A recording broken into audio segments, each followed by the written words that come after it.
Welcome to the More Podcast with Ava and Najee, where we are manifesting original Rich-Bixch experiences. Each week, we bring you travel reviews, wellness advice, and general millennial musings with a level of refinement. What level? It fucking depends. Hey, Ava. What's going on with you this week? How you feeling? I'm feeling good. It's a new week. I had a fun weekend. Went to a pop-up dinner in Notting Hill. I felt like I felt like my life was really fancy and cute, which it is. A pop-up dinner sounds very Rich-Bixch. It was giving Rich-Bixch. It was delicious. It was a bunch of Indian street foods.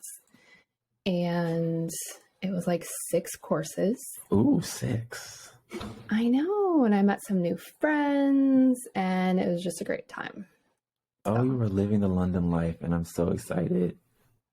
I was. It was so fun. So now I feel like I had a fun weekend, like I had a plan and I saw people, which and obviously I did things, which is harder in a new city. So I feel like accomplished. Awesome. I love it. How was your weekend? It was good. I'm just still trying to get my life together and just kind of pick up where I left off. We're recording today, which that's definitely a check on my box. I have my haircut appointment tomorrow because I'm looking crazy. Okay. And no, you're on not. Wednesday I have, thank you, my love. And Wednesday I do have a doctor's appointment. So, I'm just kind of doing some housekeeping stuff that I love to do because adulting is my favorite thing to do on the daily. Every day. Ugh. Well, and I feel like because you were on a pretty extensive 3-ish week Euro trip. So sounds like good things to do when you're coming back, adjusting. Do you still have jet lag or are you good on that front?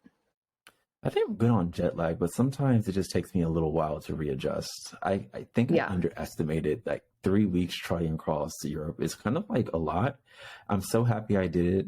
Definitely an experience. If I were to do it again, I'd probably readjust some things, but you live and you learn, and I'm happy. I just don't think I'll probably be feeling completely back to normal probably until this weekend, which is 2 weeks after I actually got back, but it's fine. Well, I'm sure you'll feel really great once you hit that point. I hope so. We'll see. But in the meantime, today we're going to be talking all about travel must-haves. What do we have to pack in our bags? What do we have to bring with us while we're traveling? And why do we feel so attached to these things?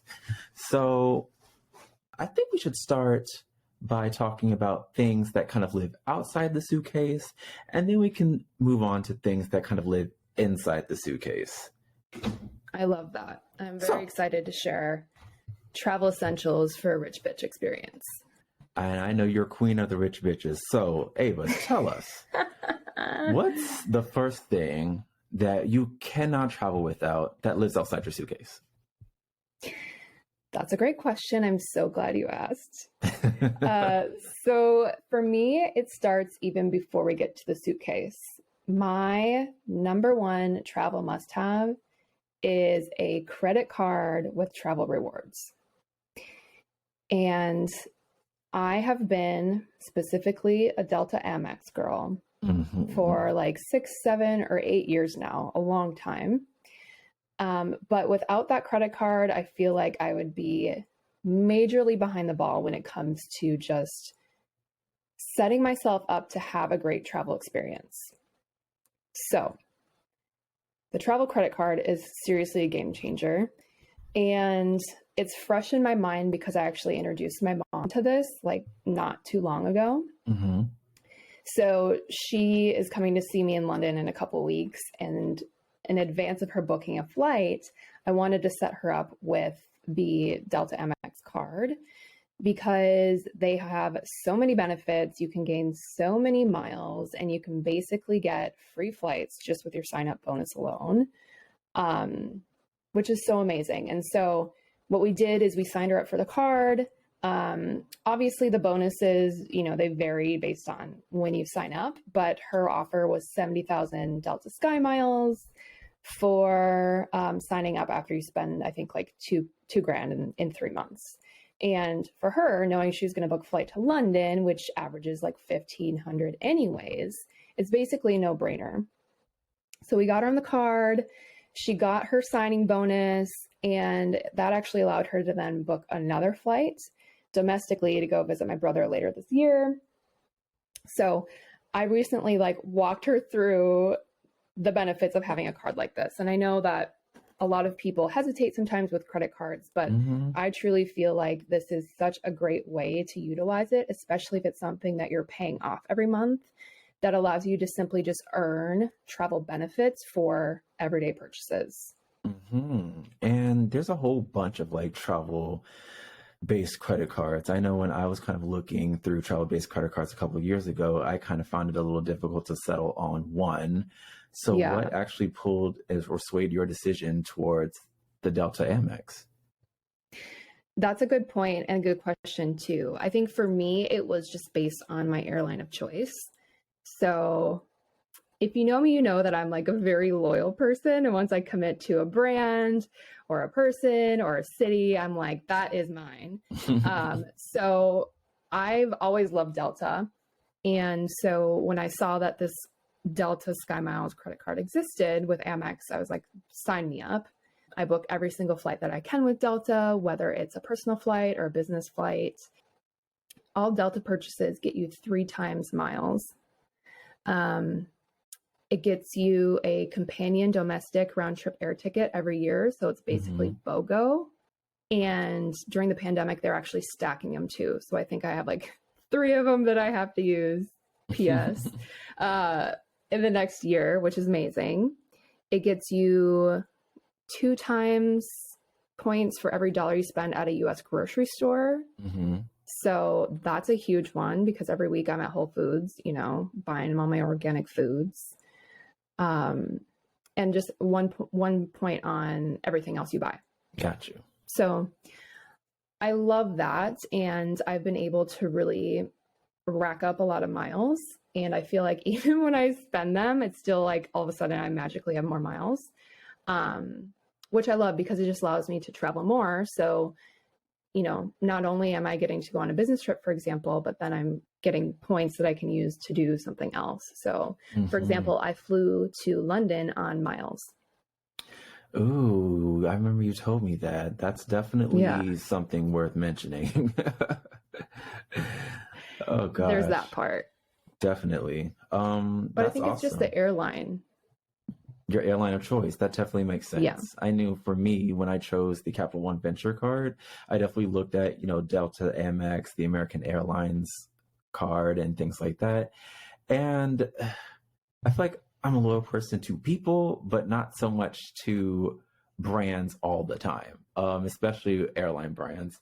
And probably 7 times out of 10, I end up taking Delta anyway. So maybe I should consider the Delta card. So Najee, which credit card do you have? So I actually chose the Capital One Venture card, only because of just the simplicity of everything. You know, I'm a very simple guy. I don't like to think too much. So I actually just chose the Capital One Venture because it was an easy double points on everything. And there's a couple of other benefits it has as well. But as long as it had like that double points on everything, so I didn't have to think too much. And also the no international transaction fees, I think I was pretty good to go.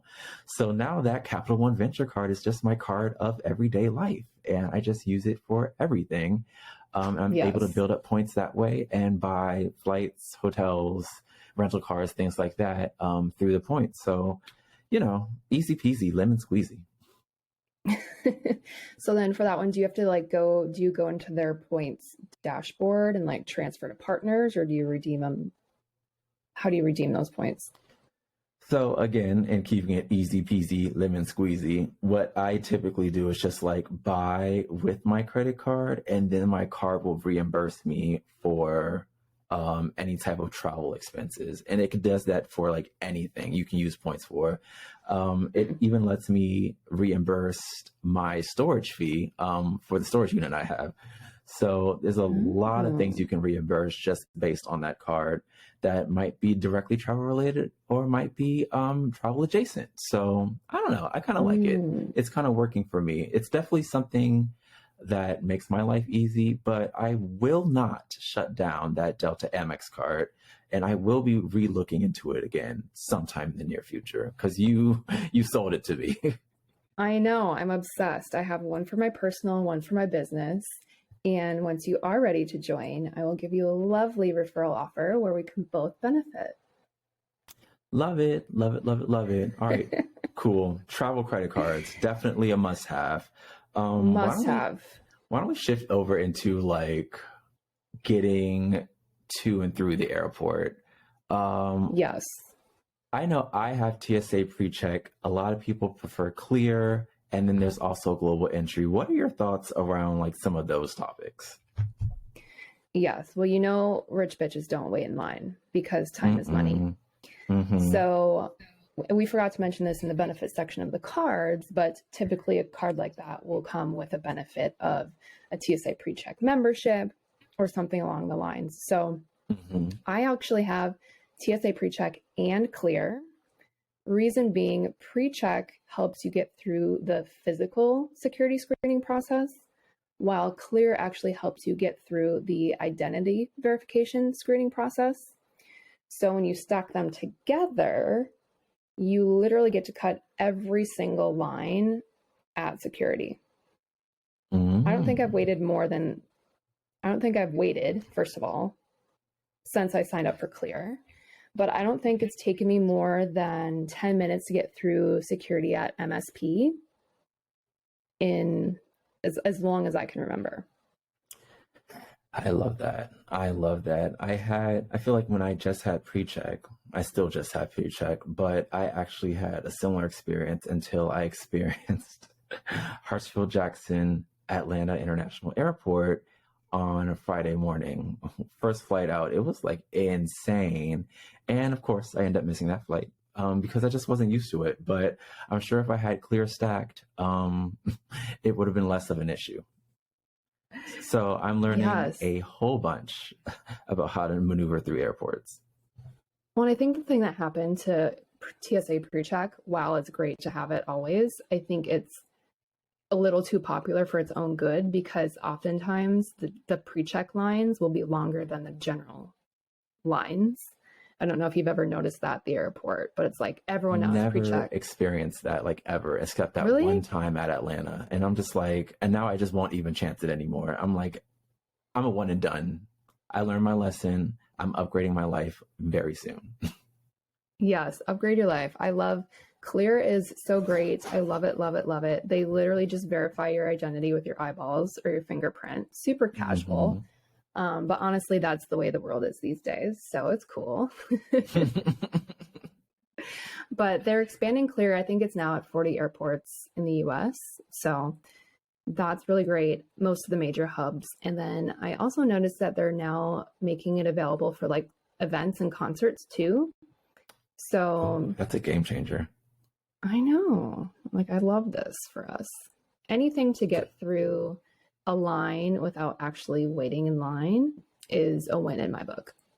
Agreed. And to your point, a lot of credit cards will have that feature or that benefit that will allow you to get Clear or something like global entry at a discounted rate, or they'll just fully cover it. I know my Capital One Venture card definitely covers the fee for global entry, which I will actually be setting an appointment for very, very soon, because getting back from Europe and going through JFK was a little bit of a mess. Not like a complete mess, but more of a mess than I'm used to. And global entry would have definitely kind of helped ease that process and make it a lot quicker for me. So I know it's definitely something on my to-do list. And I just encourage everyone to do it, especially even if you travel internationally only like once a year. I think it'll definitely help your return experience. Yes, especially this year when everyone and their mother is just at the airport. I can't tell you the amount of headlines that have popped up on my phone talking about air travel in this particular like summertime phase. And it's all bad. It's like what you need to know to escape, madness at the airport, why people are traveling so much, how, communities are buckling under all the intense tourism. And I'm just sitting here like, yeah, I kind of live that. It's kind of crazy. So yeah, all those headlines are pretty true. Yes, unless unless it's a headline about everyone at Heathrow losing their luggage, because that did not apply to me, fortunately. Yeah, but I know someone it did apply to, which was kind of insane. So just be on your P's and Q's. So we talked about travel cards. We talked about the importance of getting through the airport with clear and global entry because, like you said, rich bitches do not wait. Exactly. I think we have our bases covered for outside of the suitcase when it comes to travel must-haves. Would you agree? Yes. And now it's time to talk about the actual suitcase, which I'm so excited about. Oh my gosh. So what are some of your travel must-haves when we're talking about like packing and transporting your goods and things like that? I recently upgraded my luggage. Ooh. And I now have a very cute matching set of luggage, which I've never had before. Mm-hmm. So I have 3 really fucking cute pink suitcases from Away. And I have a carry-on, I have a medium bag, which is mostly everyone's equivalent to like a large bag, Mm-hmm. And then I have the large bag, which is like the 50-pounder international. Super large one. This is my life. Yeah, this is my life bag. The one that you love lifting on and off of trains. Definitely a workout. Definitely a workout. But, it's very like me. My Taurus rising, Taurus moon loves this luggage. It's so cute. It's so high quality. It's very smartly designed and functional too. So they're hard shell suitcases. And so they tend to be a little bit lighter in weight than fabric suitcases, just by the nature of the way that they're made. Yeah. Which is perfect for the overpacker because you can, sneak a few extra things in there. And they have some really great features. A few of the ones that I love are built-in TSA locks. So each of the bags has a lock on it where I've just set like a 3-digit code and you don't have to deal with like external extra locks, that type of thing. And I found myself using this too, just like in my room. If I'm in a hotel, I'll just lock up my bag before, leaving for the day. It just makes me feel a little bit safer about my belongings. The carry-on that I have has a built-in phone charger that you can use up to 4 times, which I also love because nobody wants to be stressing about a dead phone. And then they also have a really nice, like it's super small, but I love it. It's like a built-in laundry bag. So it kind of like pops out of this little zip compartment when you have dirty clothes and then you just fill it all up. And there's a little compression strap in the bag and I've just loved them so far. And frankly, I'm kind of obsessed. Yeah, you kind of had me super sold at the actual portable phone charger because that's definitely something that every person needs, whether you're on a long trip or a short trip. If you plan on spending a lot of time outside of your hotel rooms or your hotel accommodations, you'll definitely need that. So that and the compression container piece definitely helps kind of like make things a lot easier when it comes to traveling. Yes. So, and it just makes it more fun too, like to have your things in a nice bag that's functional and just like helps you move again through the airport nicely. It helps you get everything on your flight. Lord knows I've been lugging these bags up multiple flights of stairs. At every new place I'm staying, it's like the 3rd floor or higher with no elevator. So I'm breaking them in and it's a trip. Love the city. Yeah. Honestly, I feel like it's almost time for me to start looking at new luggage. I think I've had my little 2-piece set that I got for a couple of years now. And I'm starting to see like dings and things like that. And I'm like, oh, it's time for new luggage. So we love shopping. Dang. Time to buy some new stuff. So definitely something I'm going to consider. And I think I actually saw your luggage or something similar with all of those bells and whistles online somewhere. So it's somewhere in my shopping favorites bookmark section. You know, Christmas is only 5 months away. I mean, the year is flying. It's basically 3 weeks away, to be honest. Honestly, actually, your birthday's sooner, so that could be on your list. My birthday is sooner. I cannot believe my birthday's in less than 2 months. All right, adding that to the list. Like people can expect new luggage for his birthday. Please and thanks. Oh yeah, Amazon wish list coming soon. Can't wait. So the other new thing, to your point of inside the suitcase, what are the essentials? The other new thing that I recently got turned on to was packing cubes. So packing cubes, they literally look like nothing. It's like a flimsy little piece of fabric with a zipper. And one may think, how on earth is this going to change my life? Then one puts clothing inside of the packing cubes and realizes, wow, you can actually put 10 pairs of pants in one packing cube. And somehow they magically fit. I don't really know what the magic, the logic, the science is behind packing cubes, but they work. You know, I need to try it. I was only skeptical. I'm only skeptical because the way girls pack and the way boys pack are different. I feel like boys' clothes are like literally bigger and like bulkier. And sometimes it just like takes up more space. So I'm not sure if the packing cube will help alleviate some of my issues, but I promise you I will try it because I'm open. I think you should, because the packing cubes are definitely gender neutral. Yeah, I don't know about fitting 10 pairs of pants in there, but we can see how much I can fit in there compared to how much I typically squeeze into the suitcase. I can't wait. Maybe I'll get you those for your birthday. Adding that to the Amazon wish list. The other nice thing about them, though, is you can also kind of like categorize your stuff.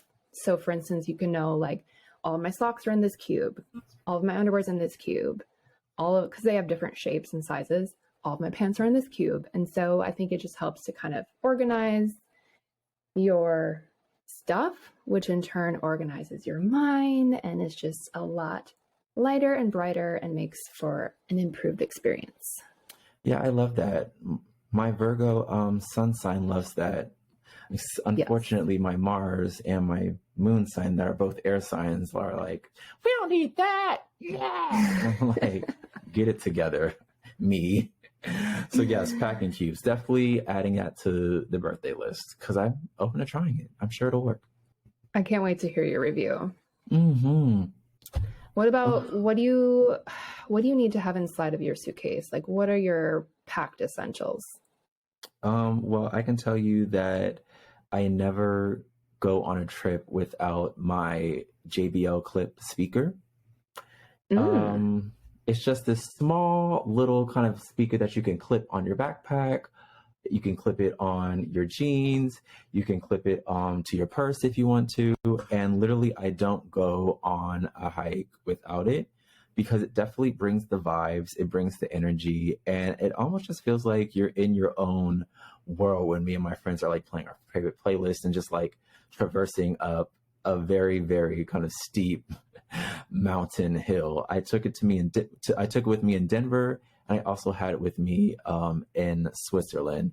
So I definitely don't leave home without the JBL clip because it's so small and easy to pack. And it also works as just like a speaker to amplify music or a movie I might be watching on my laptop or something like that.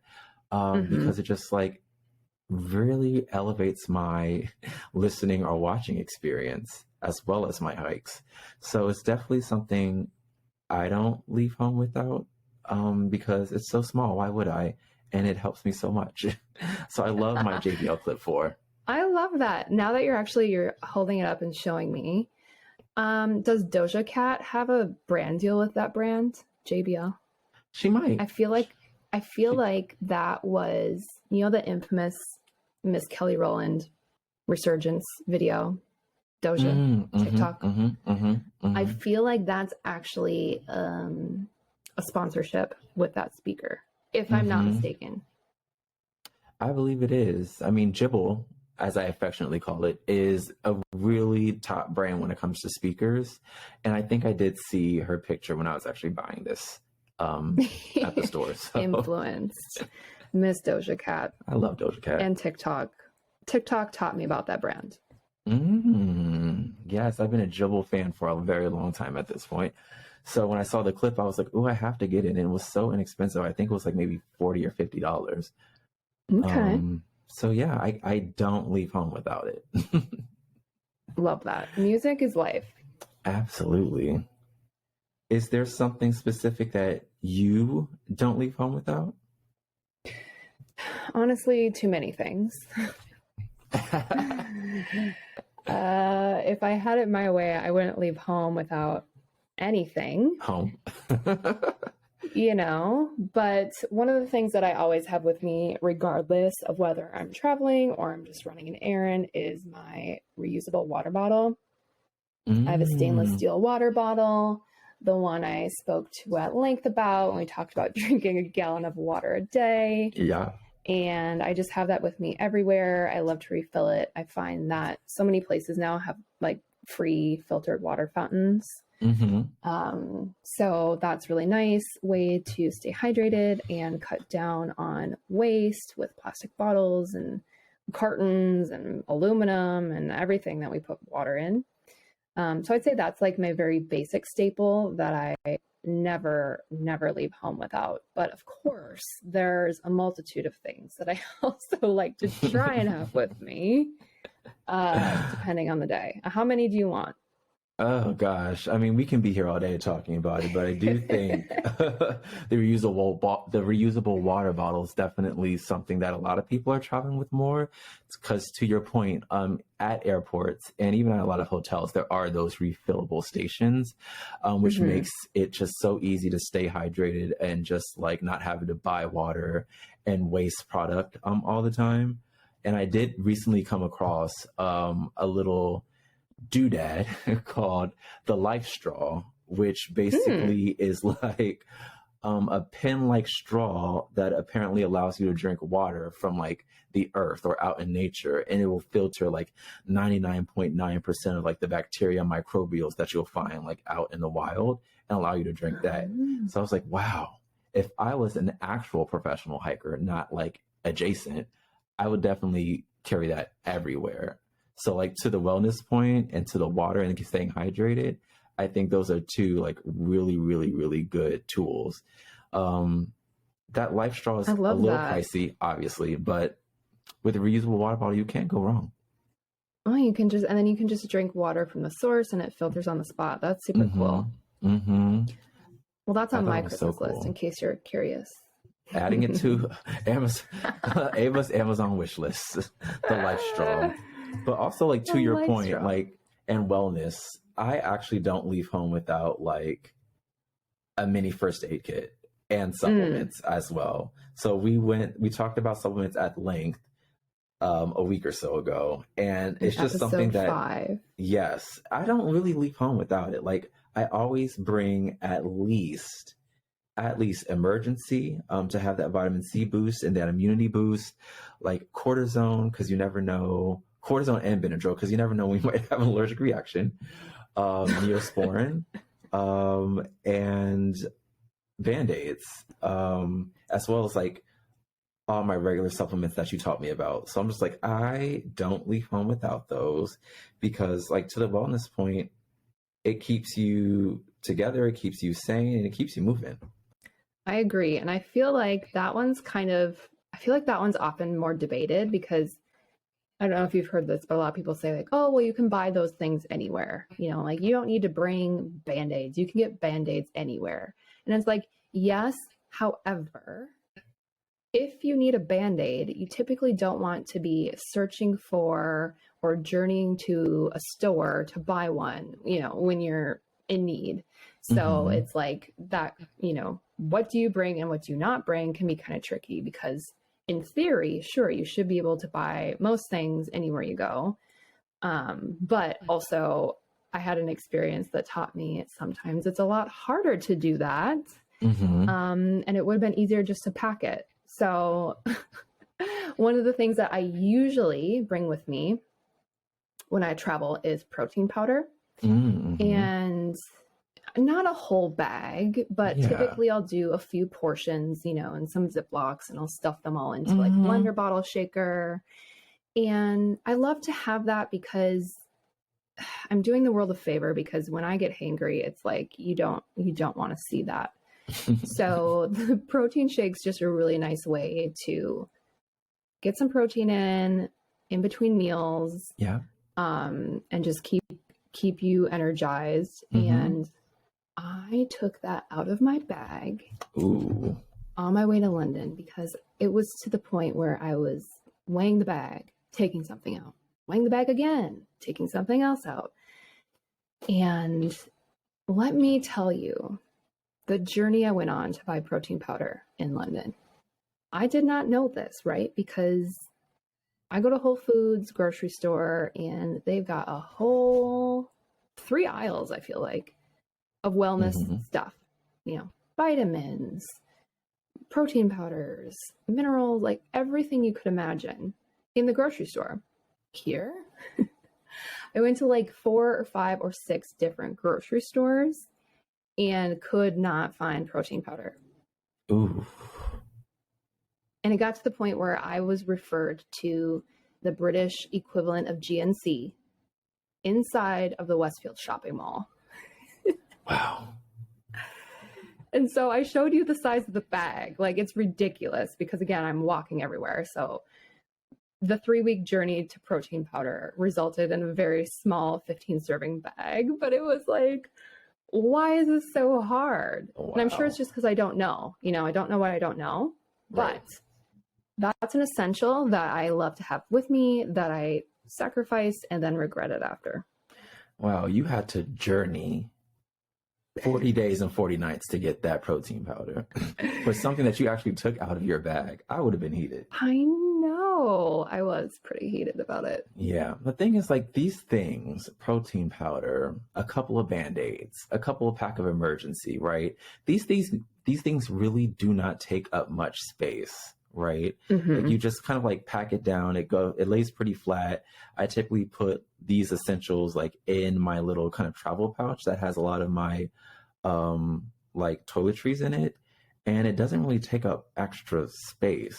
So like, instead of having to rebuy it, take a couple with you to cover the trip, because you just never know when emergencies might happen, and you'll have to travel for 40 days and 40 nights to get your protein powder. Which Ideally, nobody we can avoid wants all to that. do. Yeah. There's so many better things that could have happened with that time and energy, to be honest. Totally.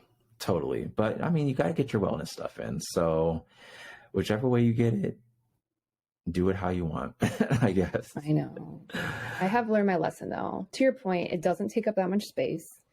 Maybe I could ditch the shaker bottle, you know, but I will always prioritize the wellness items moving forward, because Absolutely. The shoes, you know, that I thought I needed, haven't touched them, have not touched them. Oh. Do you have any other essentials? I think I have like one more that I'd love to share. So I actually typically try to travel with a candle. Now, candles are frowned upon in hotel rooms, and I totally get that. But for Airbnbs, I found it very, very kind of like helpful and beneficial, because when you're staying in Airbnbs, and just depending on the area you live in and the culture, it's someone's home, but it's not your home. So it's not like a neutral territory like a typical standard hotel room. It's literally someone's home. And I don't want to like talk down on someone's home, but sometimes like the vibes, maybe the smells aren't really there, just based on where you are in the culture, how they live, whatever. And I typically burn a candle while I'm at home in my own space anyway, whether it's my workspace, whether it's my chill space, there is typically a candle burning. So I try to bring like a small candle, something small like this, and it's fragrant. It kind of like puts me in a zen mood. It smells great, and I don't know, it's like super small, so it's not hard to pack, and I just figure, why not just bring it along. It's a solid, it can get through TSA. Like, it's not like a big drama, and it actually helps bring a lot of peace and a peace of home too. Because like I said, I love candles. I love candles. So that's definitely kind of like a travel must have for me. And I just love it.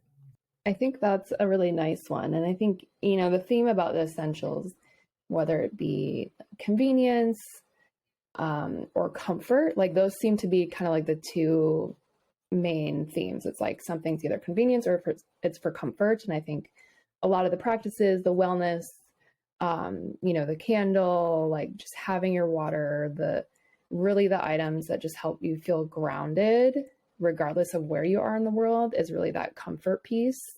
And we can access that in so many ways, you know, all the senses. So taste, smell, all the things. And so I think that's a really nice thing to have. And the candle you showed me is like such a cute little size. That's perfect. Yeah, something super small, like especially when you're packing for convenience and comfort, it's just like the smaller the better, and it's the little things that count.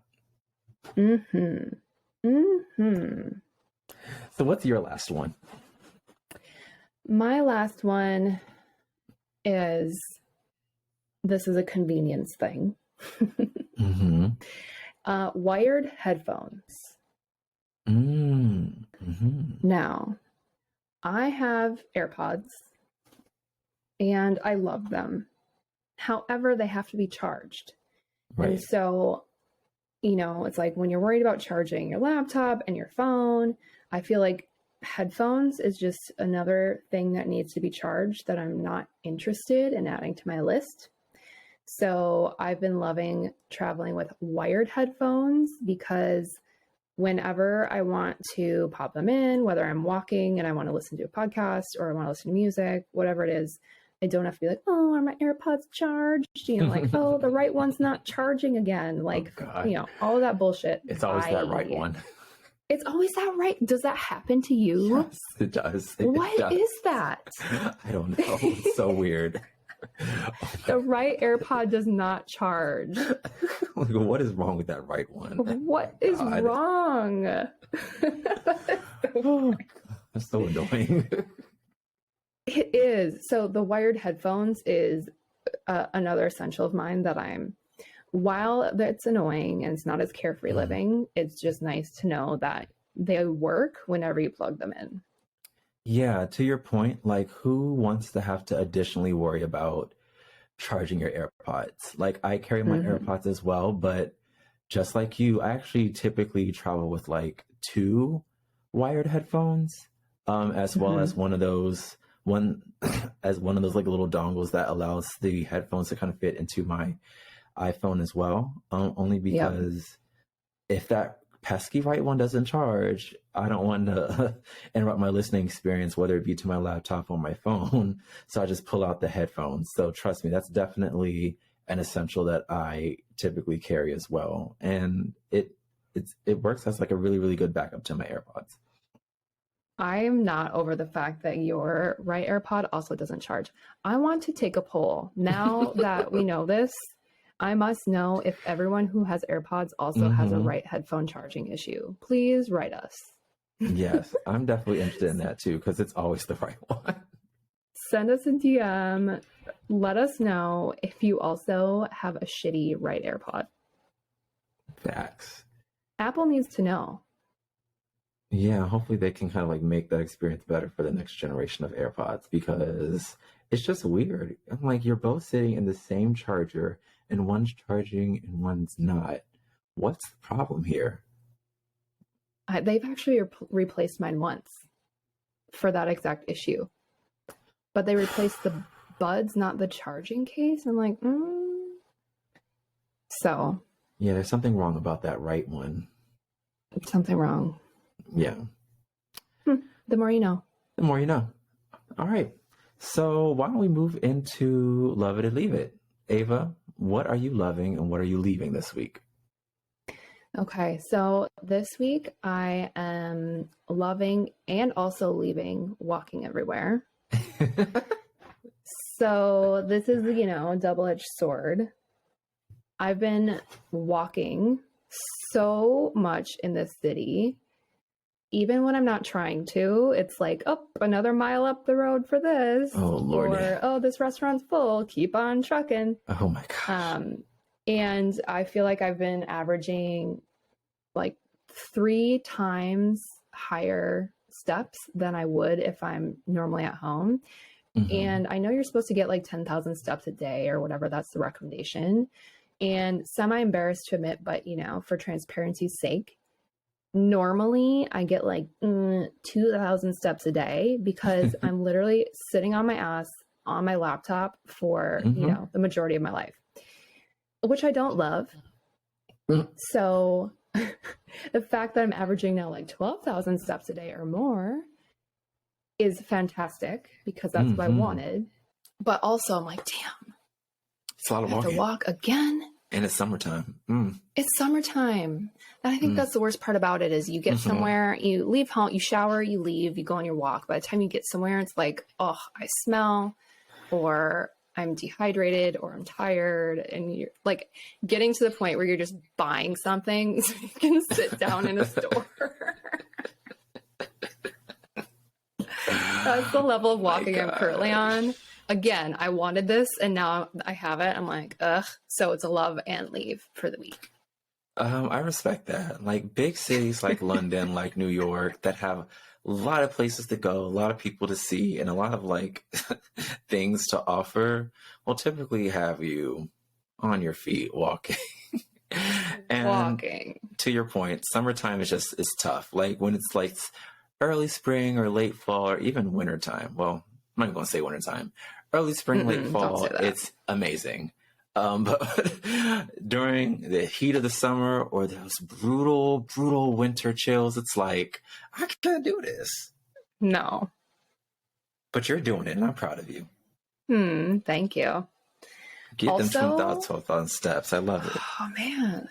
And that's also, like, that's just the Apple Health. So I don't know how accurate it is, but the proportion change surely has to be accurate. So it could be even more steps because I know that yours was way higher when we were together than mine. But anyway, I'm 3xing my steps, y'all. Awesome. You're definitely getting that walk in and you're sweating at it too. So I'm just like all types of workout stuff going on over there in London with you. So much. The other thing I have that this one's literally like in the middle. I'm not sure if I love it or if I hate it. I watched that Netflix movie, Persuasion, that people kept telling us about. And what you think? Well, I know that like Regency is having its resurgence because of Bridgerton. You know, the genre is up. It's popular. It's poppin'. Netflix is doing a lot of it. This movie was a little different in that they break the fourth wall. So I wasn't expecting that. And what I mean by breaking the fourth wall is like, it's a movie like you normally watch it from that perspective, but then all of a sudden the actor like turns the screen and talks to the audience, which is something you see in, you know, shows like The Office. But I was not expecting it for this Persuasion. And I'm not sure if I liked it or not. Okay. Oh. Yeah, I mean, stylistically, it's an interesting choice. It was, but I did see some of the, without sharing any spoilers for an upcoming travel episode, I did see some of the architecture that we toured, which was kind of fun. Oh, cool. I mean, yeah, it definitely makes sense. Love that. Breaking the fourth wall, like I said, it's an interesting choice stylistically. I typically find it kind of like humorous and engaging, but when used in an improper context, it can be kind of jarring. So I totally understand that. Yeah, I think it was, to your point, it can be interesting and humorous, but I wasn't expecting the movie to be like kind of humorous. It almost felt a little cheesy because like the clash of like that era mixed with like breaking the fourth wall is just like, whoa, what is happening? So very on the fence about all things this week is the summary of my love it or leave it. Okay, it's like that sometimes. It'd be like that. And that's fine. Be like that. It's fine. What about you, Najee? What is on your list this week? Okay, well, for this week, I'm loving the candles that I'll be picking up very soon. So Say more. Bath and Body Works actually served me an ad. I think it was like actually yesterday about a candle sale and like advertising, their fall and winter candle line because that's kind of like where we're moving into.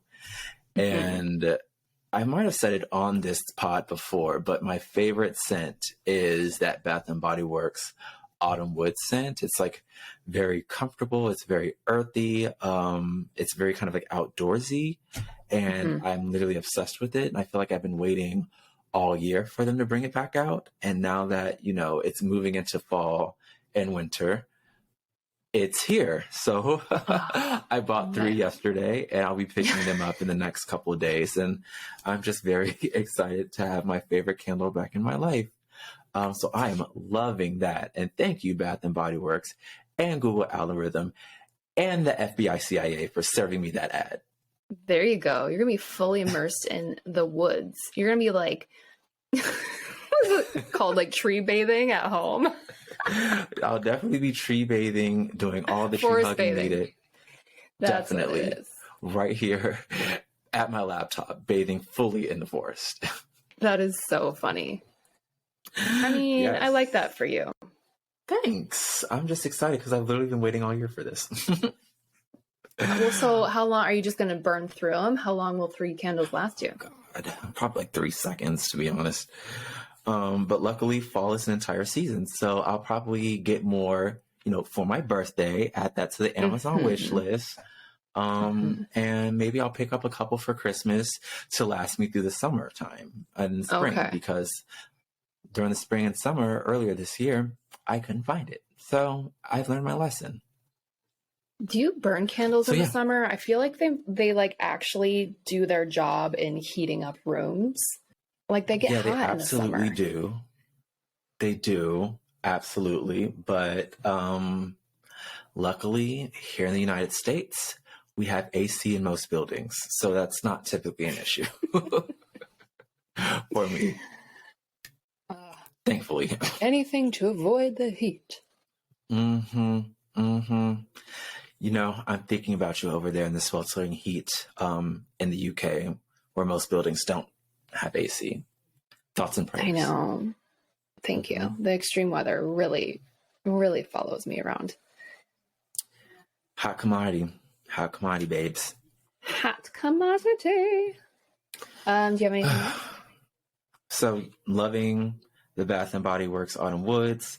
Yeah. This week I'm leaving, going below the belt in an argument. Ooh, juicy. This is a reference to the Real Housewives of Atlanta. So for those of you who watch, you might be familiar with what I'm speaking about.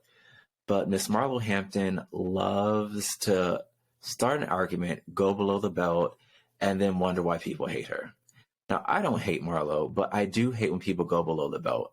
As a sensitive person myself, whenever I'm having an argument or disagreement, I will not go below the belt. I'm not going to attack, your appearance. I'm not going to attack your family. I'm not going to attack, the personal choices in your life that you've made because who am I to judge those things? I'm definitely not going to go that low, and I hate when people do it. So I'm definitely leaving that behavior, not leaving Marlo Hampton per se, but leaving that behavior because it's toxic and it just really doesn't align with where I am in life right now. It doesn't align with my vibration. It's not intuitive to me, and it's just not something that I will stoop to. So leaving, going below the belt when having a disagreement or an argument, hate that. I can get on board with that. Although I will say, I don't watch Housewives. This is one of our rare disconnects where I'm like, I don't know what you're talking about, but I totally resonate with the concept. And to your point, like judgment, there's just no time left for that. There's no time left to be judging other people's business. Mind your own, live your life, and just get on with it. Yeah, and keep it moving. Like one thing that I typically stand behind these days is I never want someone to change who they authentically are for a relationship with me. Like, I think everyone is uniquely beautiful in the way they are, no matter how, messed up some of us do seem or come off, or how much we don't gel. And I'm just like, who you are, there's nothing wrong with who you are, but if it doesn't align with who I am and where I'm at, like, we can keep it surface level, keep it moving and be cool. But I think there's definitely value in being who you authentically are and not judging someone for that just because they don't really gel with you. But going below the belt is never okay, to be clear. Cosign. Awesome. Is that a wrap for today's episode?